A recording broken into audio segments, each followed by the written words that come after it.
back to OSGF. We are eating basically in the Campo Sportivo where we all play sports.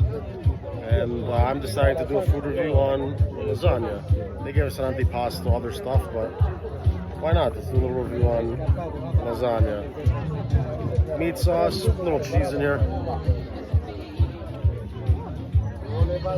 little ricotta too, okay.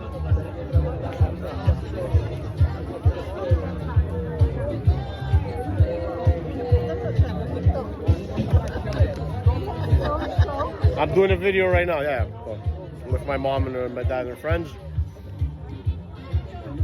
It's good. They're serving a couple hundred people, so you have to factor that in. Like everything here, it's very good.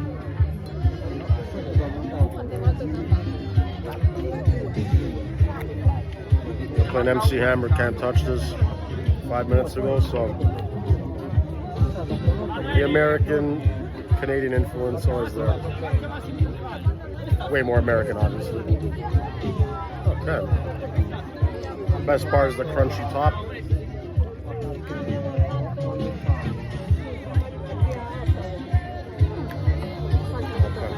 Okay. I need to take that one, but I needed a napkin.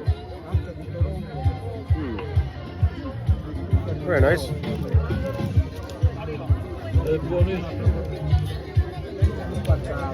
Again, under the circumstances, they're serving a lot of people. I'm going to give this a solid 89. Nick Robertson, Alex McGillney. If it more cheese, and I'm sure if they made a smaller portion, it'd probably be in the 90s, but very solid lasagna. Mom's is better, mine's better, but Forza Chiauci.